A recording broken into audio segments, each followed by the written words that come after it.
Bem-vindos ao canal Química Pelúcio. Eu sou o professor Pelúcio aí de Química e nós vamos dar continuidade à nossa última aula. A aula ficou aí um pouquinho mais extensa, mas nós vamos continuar falando sobre o mecanismo de dissolução, ok? Nesse caso, nessa continuação dessa aula, nós vamos tratar agora algumas características de dissolução que são bem interessantes para nós aí. Vamos falar de compostos iônicos agora, porque até agora falamos de substâncias que são polares, apolares, e eu queria falar um pouquinho com vocês agora sobre compostos iônicos. Aqui no caso eu tenho o sal de cozinha, o cloreto de sódio, o NaCl.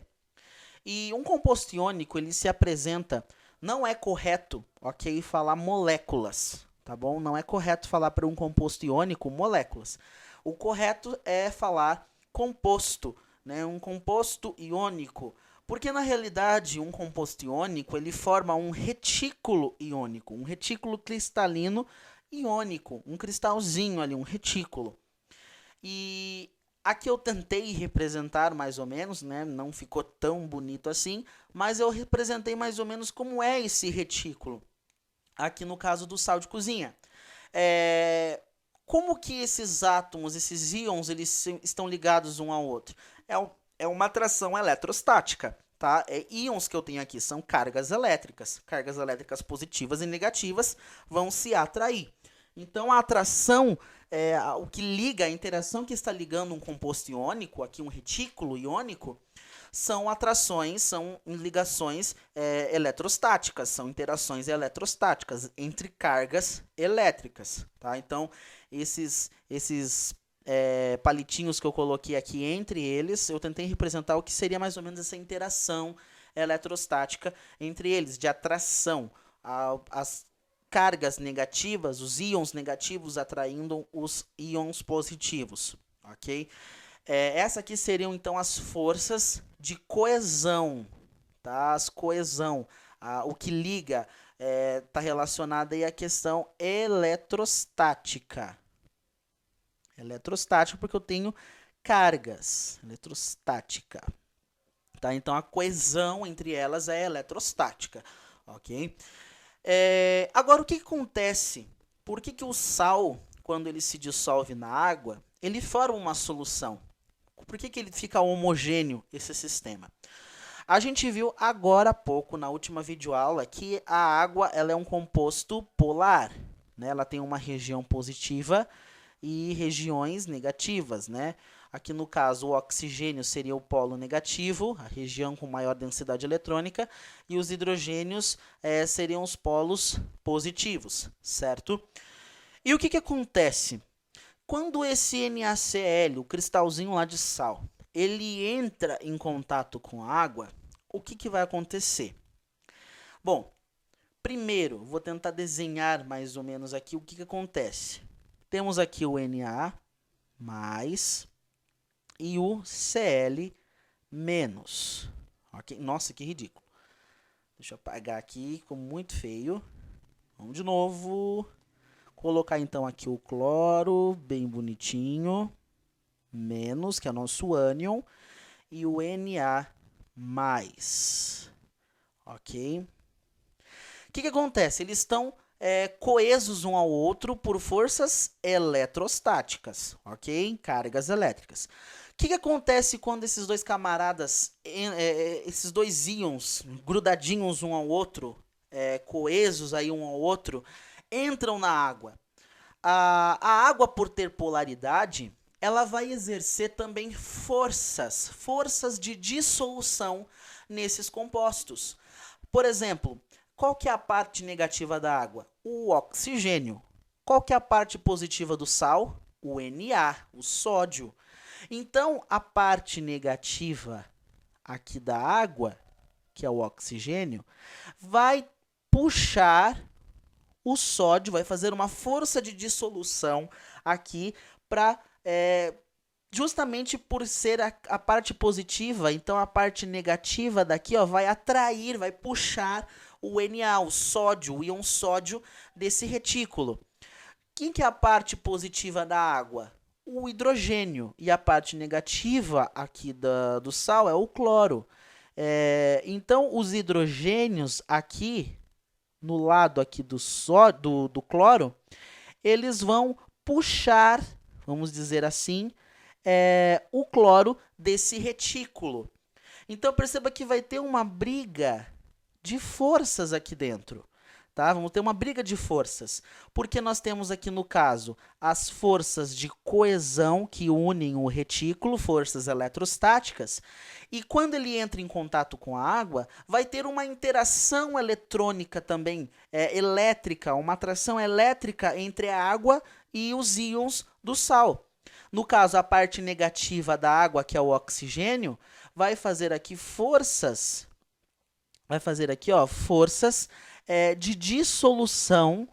forças de dissolução, dentro desse, no retículo cristalino. Então, o oxigênio, que é a parte negativa da água, vai puxar a parte positiva do sal, que é o sódio.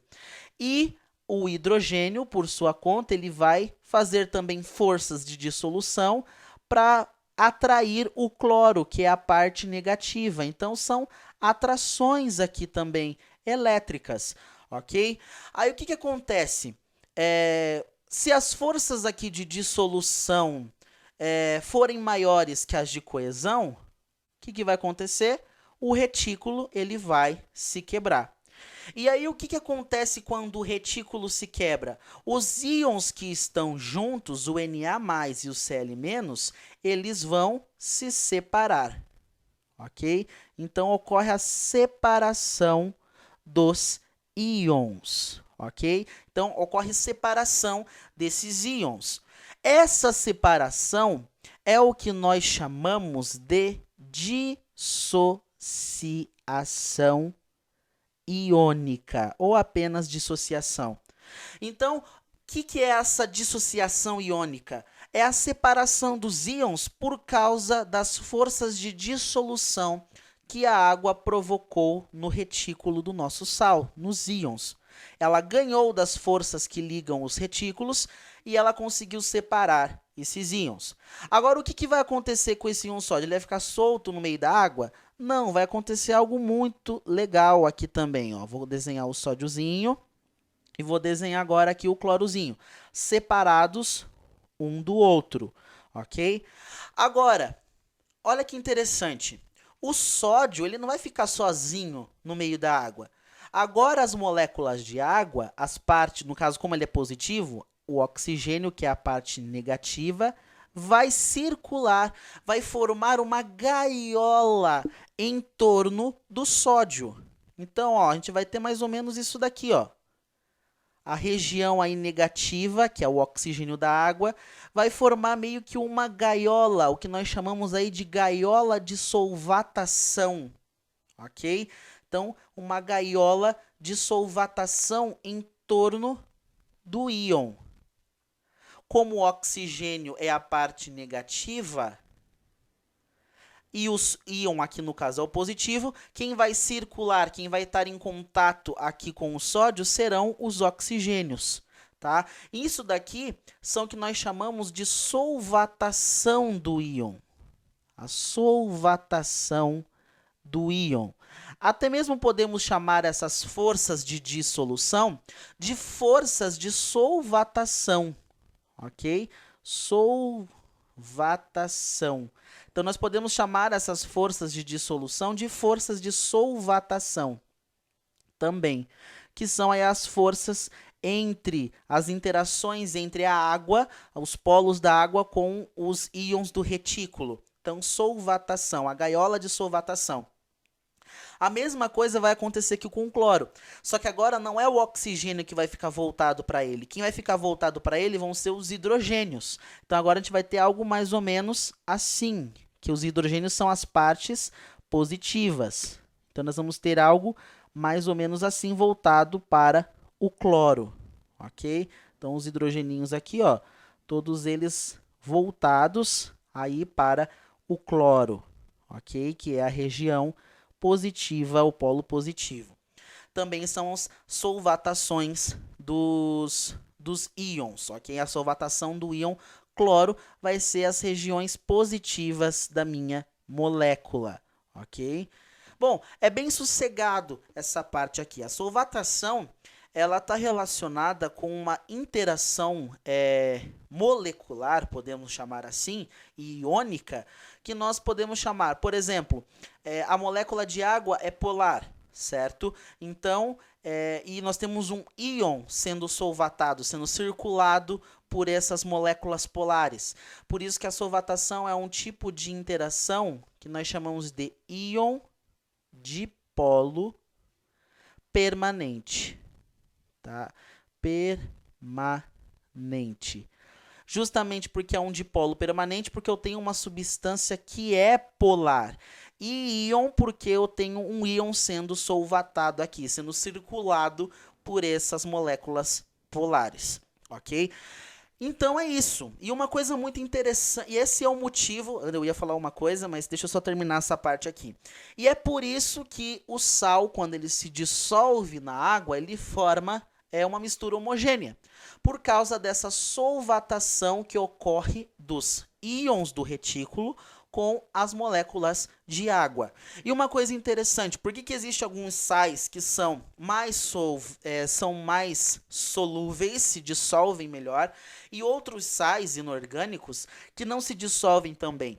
Justamente por causa dessas forças de solvatação e essas forças de coesão. Por exemplo, se a força de coesão for mais forte que as forças de solvatação, o sal vai tender a ser menos solúvel, tá? Então, por exemplo, aqui, ó, se as de coesão forem maiores que as forças de solvatação, então aqui, ó, solvatação, nós vamos ter um composto que será menos solúvel, tá? Então, ele não solúvel. Nossa, ficou horrível, mas dá para entender, né? Solúvel. Menos solúvel. Agora, o inverso também é correto, é o que a gente falou aqui. Por exemplo, se as de solvatação forem maiores que as de coesão, ele será mais solúvel, ok? Beleza. Vamos, então, para um segundo exemplo aí de mecanismo de dissolução na próxima pagininha aí.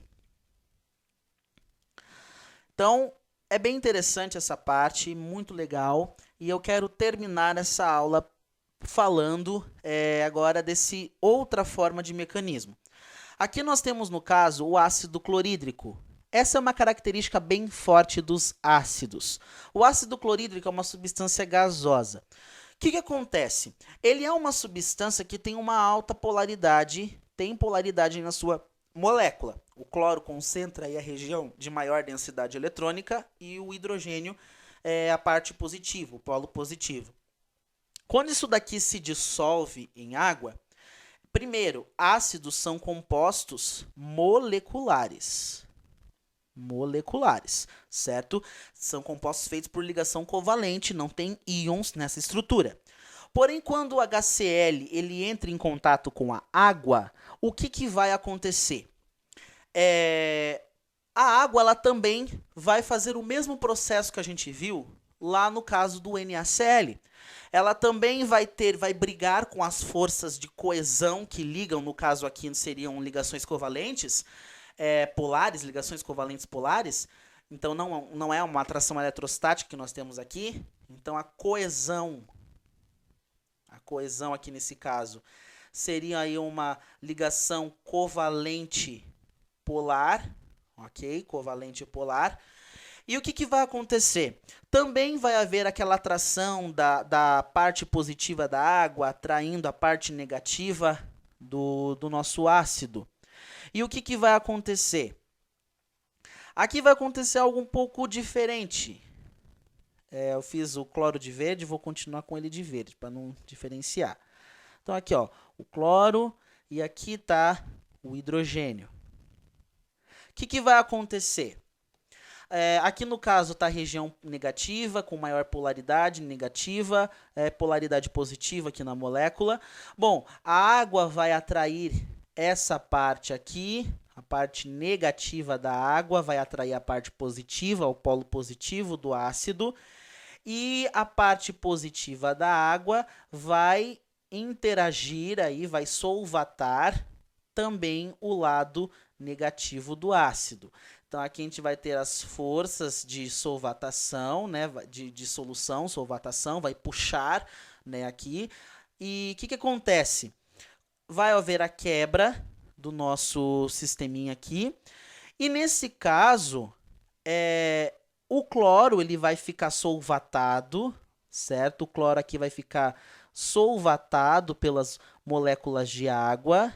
Então, nós vamos ter aqui, ó, por exemplo, os hidrogeninhos, todos aqui voltados para o íon cloro, solvatando ele, ok? Normal, tranquilo. E o que vai acontecer com esse hidrogênio aqui? Esse hidrogênio, ele vai reagir. Esse hidrogênio, ele vai reagir com a molécula de água.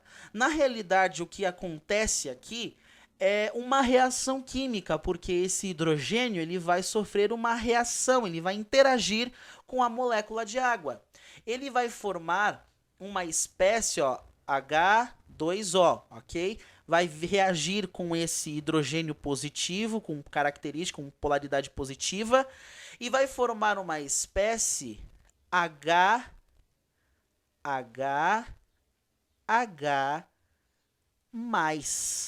ok?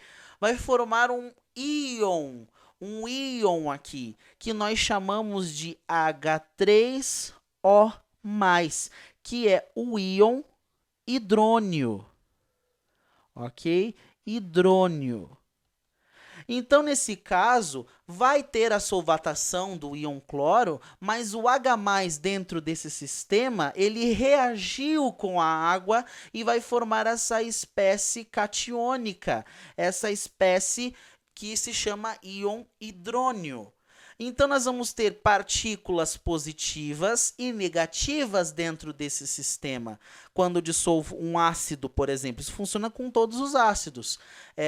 Vai formar o H3O+, que é o íon hidrônio, que normalmente, para simplificar, chamamos de H+, ok? O íon hidrônio, e a solvatação do íon cloro. Então, nesse caso, como a substância é molecular, ela não tinha íons, mas quando ocorre a dissolução dela em água, ocorre formação de íons, o Cl- e o íon hidrônio.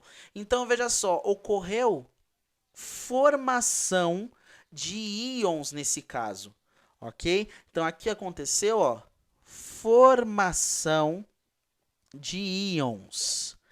Formação de íons. Nesse caso, é diferente de dissociação. Dissociação é quando eu já tenho íons e eles se separam na água devido às forças de solvatação. Aqui, nesse caso, é um composto que, no caso dos ácidos, não tem íons, é formado por ligação covalente, polar, e quando cai na água, devido aqui também às forças de solvatação, ocorre formação de íons. Não tinha e ocorre formação de íons. Esse processo é o processo que nós chamamos de ionização. Ok? Essa é a diferença entre dissociação e ionização. Dissociação é um composto que tem íons e na água se separam. Ionização é um composto que não tem íons, mas na água são formados esses íons. É uma reação química. Ionização é uma reação química. É uma reação química, ok? Uma reação química. Dissociação não é reação. É um processo físico. Ocorreu apenas separação dos íons. Na forma sólida, eles foram para a forma aquosa. Aqui, ionização é uma reação química, ok? Bom, era isso por essa videoaula também. Também tenho que falar aí, vou fazer mais uma videoaula, para não ficar tão extenso essa parte, eu vou fechar essa parte de mecanismos na próxima aula. Mas espero que você tenha entendido bem um processo de dissociação e ionização, ok? Então, continue na nossa próxima videoaula que vai encerrar essa parte de mecanismos de dissolução, ok?